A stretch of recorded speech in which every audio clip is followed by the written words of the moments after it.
Leadership is influence. Nobody understands that better than a rugby coach, right?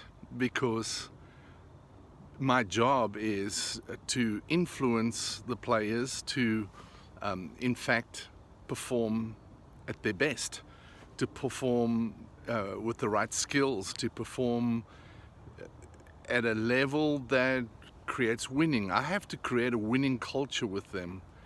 And leadership basically is influence. But there's good influence and there's bad influence. There's influence that is manipulative, and there's influence that is positive, upbuilding, empowering is the right word I'm looking for. And we have to choose who's going to influence us and how they're going to influence us. The one influences to control, the other one influences to build trust. And we need to understand who is influencing us and why. Going back like 26, 27 years ago, I had a friend that I've really respected, had a tremendous influence upon my life, but he at one stage introduced me to another friend that was his friend, that turned out to be not such a great influence. I thought it was good because he had saying all the right things, but basically when I saw his character in time, I saw something is wrong with this whole thing, but it was too late.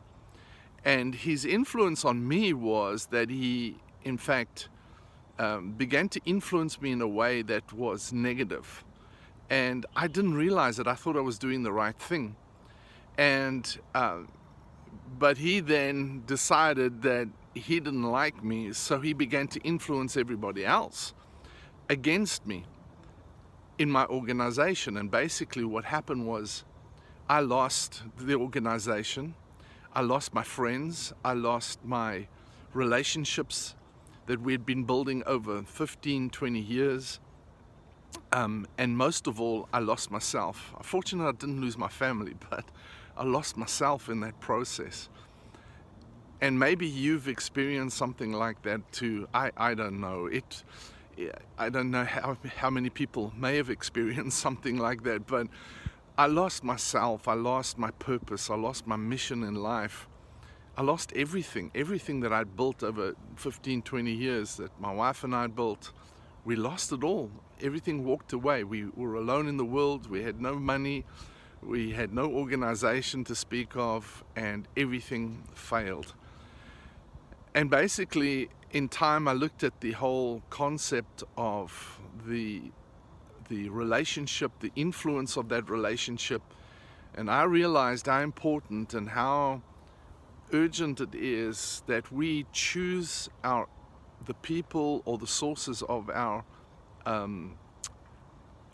influence very carefully, because sometimes it sounds right, but when you dig a little deeper into the value system and the character of the person and where that influence is going, it begins to tell a story that you may not want to be part of.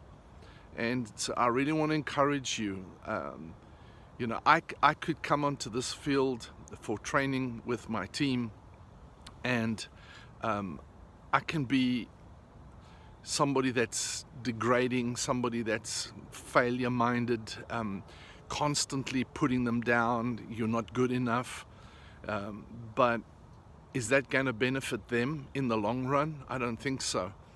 So, I don't have professional players here, and I don't even think professional coaches would work like that. So basically what I do is my whole approach is to encourage, to empower. I want them to be the leader on the field. I want them to take charge of the game, of the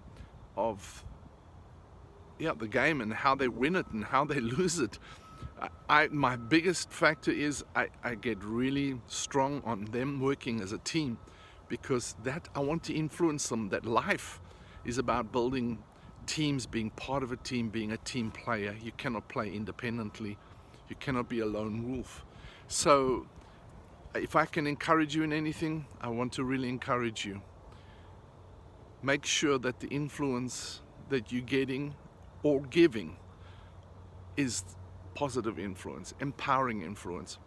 Influence to build trust, to build a relationship, to build the person that you're influencing more than what you want to accomplish.